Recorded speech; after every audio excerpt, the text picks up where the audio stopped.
Hello, welcome back to the OhioSBDC Progress Not Panic 2020 video series. I'm your host Kevin Hammond of the OhioSBDC at Columbus State Community College. Glad to be here and thanks for tuning in for this video. Today we're going to talk about how do you set up a business in Ohio? How do you get it set up with structure, your name, registered, tax, those kind of things there. So this video will be focused on those things, not on how do you get your business plan? How do you figure out if your idea has merit? How do you execute on finding customers?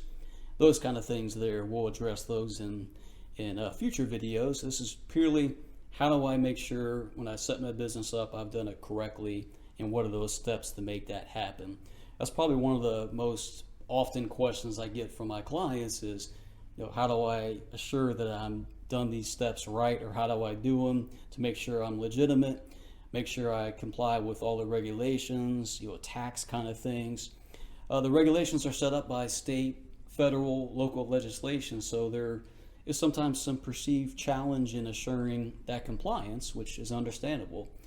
When I'm talking with someone with an idea they want to pursue for a startup, they're often concerned about this because they don't want to get in trouble, right? Having a business and getting it going is challenging enough. You don't want to, have tax folks or anyone else after you. So you want to make sure you start out on the right foot and do it correctly. And you also got to protect the business's future interest as well as, your customers that you end up having. And laying that solid foundation in the beginning frees you to direct your energy and make great strides in your business venture. The OhioSBDC centers across the whole state of Ohio can also walk you through this process from start to finish, typically in one meeting. A lot of us have done it for so many times that it's kind of second nature for us to help you with that process. So that's something that most anyone in the state of Ohio through the SBDC program can help you with. I do want to preface this video with anything I'm talking about. Even if it sounds legal, I'm not giving legal advice. I'm not a licensed attorney. So anything that you think you have legal questions on should be consulted with a licensed attorney in the state of Ohio. First thing you should do is download the startup guide that we have here in Ohio on the business.ohio.gov webpage. It's a great guide, really thorough but not crazy long. It's well written, very easy to understand. It doesn't have a lot of government kind of jargon, if you will, so it's pretty entrepreneur friendly.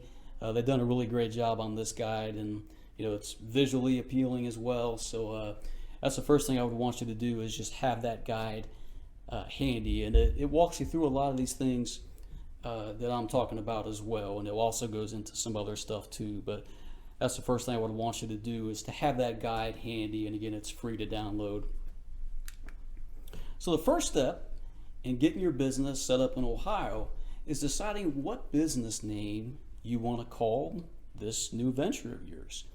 So you want to narrow it down to a couple names. You might have 3 or 4 that you're trying to decide from. Kind of narrow it down to a couple that you like. It's always good to match a domain name too, even before you name the business, doing that. So figuring out what that business name is going to be. So once you've got 1 or 2 names that you like, you got to figure out, is it available? Can you use it? Can you register that name? And to figure that out, you would go to the Ohio Secretary of State's website, and they have a search query on there where you can put the names in there, do the search, and figure out if it's available or not. So that's step number 1. Step number 2 is once you've gotten that name done, now it's setting up your legal entity, figuring out what type of business structure you're going to have for your business. So in Ohio, we have multiple choices, just like probably most of the states do. We have LLC, we have S Corp, C Corp, different types of partnerships. There's nonprofits, things as well, which I will not be talking about today. But typically it's going to boil down for most folks to LLC and maybe C Corp or S Corp. Typically we kind of like the LLC, at least for legal structure. Taxation could be something different. So anyway, so for you it would be figuring out what's the legal structure you want to go with, and then from there go ahead and file in that legal structure, which can be done online through the Ohio Secretary of State's website there. So the instructions are on there where you go file online and submit a business filing. And it's going to walk you through the steps there as well. If you have any questions on legal structures, that business guide I mentioned in the beginning does have a breakdown of the legal structures as well. So that's step number 2, is to set up your legal structure. And I want to mention all these steps are in order of the ones you want to do. So because each one kind of depends upon the next, if that makes sense. So step number 3, after you've done the legal structure, you've picked the name, you've set the legal structure. Next thing is you need that business tax ID number, which is called the EIN. It's your employer identification number. Even if you're not going to hire anybody in the near future, it's still the number you're going to have. It's essentially, again, your business tax ID number that separates you and your SS number from the business. So that's the 3rd step. Pretty easy to do this. And again, you want to do this after you've done the legal structure, whichever one you choose.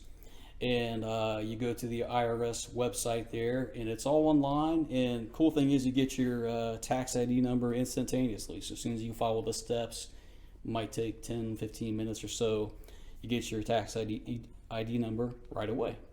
So that's step number 3. Step number 4 is to go to the First Stop Business Connection and download whatever, for whatever industry that your business is going to be in.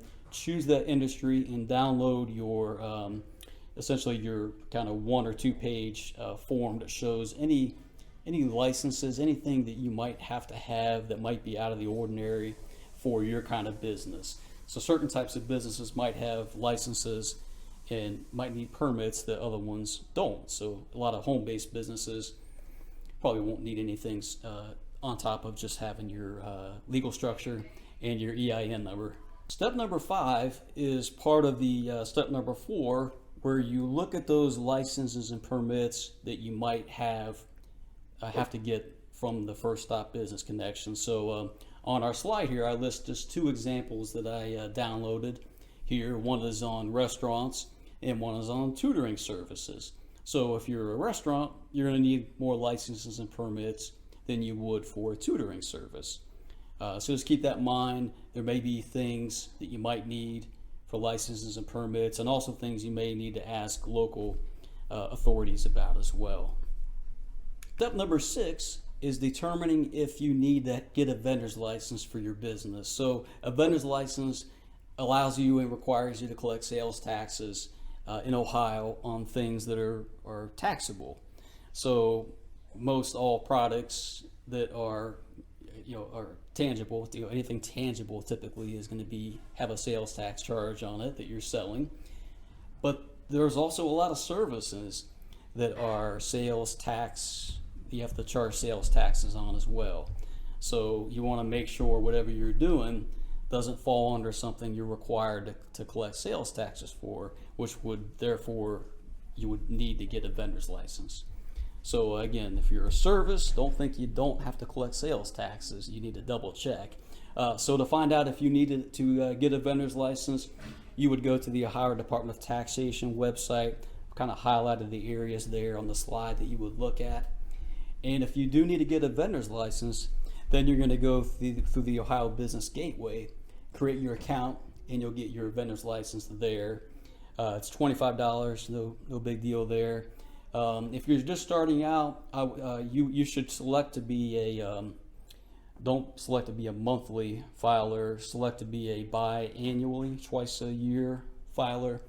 That way, because when you get a vendor's license, even if you don't have any sales for, let's say you get it right away, you don't have sales for 3 or 4 months. If you select as a monthly filer, you still have to file that sales tax return with zeros, of course. But if you don't file that, they're going to send you some letters wondering why you haven't filed, and so either way, when you get the vendor's license, it's going to trigger you having to file sales tax returns, even if you don't have sales. So keep that in mind. Step number 7 in setting up a business in Ohio, I mentioned this earlier when you were selecting the name part, is And this isn't required, this is kind of the recommended part here. So getting a domain name or names for your business. So it's a great time when you're going through that setup process to make sure you can match a domain name, or maybe two or three domain names for your business. And sometimes that you may look at the domain names at the same time that you're choosing your business name to make sure those things can kind of marry up, if that makes sense. So there's multiple places you can get a domain name at. I have GoDaddy on the screen here and Bluehost. Domain names typically are pretty cheap, at least for just ones that are available. If there's one that's a premium that someone already has and they're kind of sitting on, it's going to be pricey. But there's plenty of available domain names that you can get, and again, they're very cheap. So highly recommend that you do that during the startup process. That way you got those there. Doesn't mean you have to set up a website right away, but at least you got that domain name or names done. So step number 8, and these things here aren't necessarily required. These are things that I highly suggest, other actions that you should do. So an operating agreement for your business, even if you're just a one-person company, it's good to have that operating agreement. Just have it filed. Now, when you do an operating agreement, it's essentially kind of if you have partners, it's your partnership agreement as well. It's essentially all those things together. If you're just one person, it's just something that kind of spells out the way you're going to operate and so forth. And if you're one person, it's fairly easy to do that. If you're going to be a partnership, operating agreement can be much more of a challenge, and that's where you would want to have some legal counsel to help you draft that final operating agreement, partnership agreement. Today's free resource is a free template for an operating agreement. And again, if you're a one-person company, I think this is fine for you. If you're going to be a partnership, you can kind of use this to maybe spell some things out, but you should have, if you're going to be in a partnership, make sure you document all those things. You get that partnership agreement done, operating agreement and partnership agreement. I'm using those in the same kind of term. So keep that in mind. Make sure you have that operating agreement. Next thing is getting a business banking account. So now that you have your entity, your whatever you might have done, LLC or corporation, and you have your EIN, you can now get a business banking account done. So that's something I recommend. You're going to need that eventually. So you can shop around for that. You can ask us, give you some referrals and so forth. But you're just picking a bank that works for you. Lots of great banks out there. So business banking account. Other thing is, if you're going to be accepting credit cards, depending upon the kind of business you are, hopefully you're going to be, most all of you are going to accept credit cards because customers tend to buy much more if they're charging it versus if they're writing a check or cash. I don't know if anyone writes checks anymore, but maybe companies if you're B2B. So making sure you have your credit card processing set up so you can process those transactions, whether they be in person or on your website. The fourth thing is liability insurance. Now, there's some industries you have to have liability insurance just by regulations and so forth. Other industries don't require it. It's just there's few businesses I can think of that I wouldn't recommend having liability insurance for. So no matter what you're doing, it's good to have some type of a liability insurance policy that protects you, the business, and so forth. It's also going to help with being deemed more credible by having that. So highly recommend you look into liability insurance, and again, we can give you some ideas on places to go and so forth. There's lots of great agencies in Central Ohio that we work with. Last thing on other actions for step 8 is determining how you're going to keep track of your day-to-day numbers, how you're going to handle the bookkeeping, the records, all those kind of things there. So whatever system or method you want to use, it's up to you. You get to choose that, and there's lots of options for that too. It's just figuring out for you what's going to be something you're going to use just kind of knowing yourself, what's going to work for you. Again, knowing there's lots of options out there. I have some clients that they're just anti-computer and so forth, and I made them a little ledger that they just write everything out, every single for all their transactions, every day that they occur, and any cost and stuff. Other thing I recommend to back up the bookkeeping system goes back to number 2 on this list here, is your business banking account, making sure everything you are purchasing is going through the business bank account. All your sales are also going into that. That way you always have that second set of books, that other kind of records to back up your daily accounting system that you use. Okay, so that covers our 8 steps on how to set a business up in Ohio. The good news is there are plenty of resources to make it easy to start your venture, to assure that you're compliant, and to assure that you have less worries going into the business. Again, starting a business and finding customers and cash flowing and all those kind of things, that's challenging enough. You don't want to have to worry about, did I set the business up right? Have I done all the right things to protect myself, my employees, my customers, my future, all those kind of things. That way you're free to focus on that valuable energy that you have and efforts toward developing your products and services and meeting your customer needs that they have. One thing you can do is ask for help. So there's plenty of stakeholders across Ohio that want you to be successful. We believe in small businesses in Ohio. You're the backbone of the economy. We think we think now is a great time to start a business. It's kind of the new normal right now. We're May 4th of 2020 as I'm doing this video. So going through the whole COVID thing, I'm convinced it's a good time to start a business because there's lots of new needs and so forth that's out there. And it's really the small businesses that really make the big impact. I mean, we're all in this together, as everyone's saying, and I think entrepreneurship is a big way to bring us out of this and just make us even stronger. So we believe in all you entrepreneurs out there, all the small businesses, all the great ones we have in the whole state of Ohio. So again, if you need help, come to us, come to whoever, just ask for help if you need it for this process, and make sure you get started on the right foot. So again, I want to thank you for joining today. Thank you for watching these videos. Appreciate it. If you have any comments or questions or any suggestions for future videos, leave those in the comment section or contact us.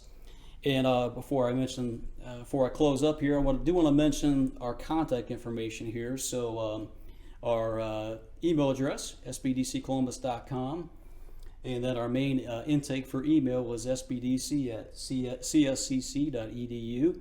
Then our main phone number for intake, 614-287-5294. So once again, I want to thank you for joining today. Really appreciate you guys watching these. I hope they're helpful for you. That's why we're doing these. So again, thank you, and can't wait to see you next time. Bye.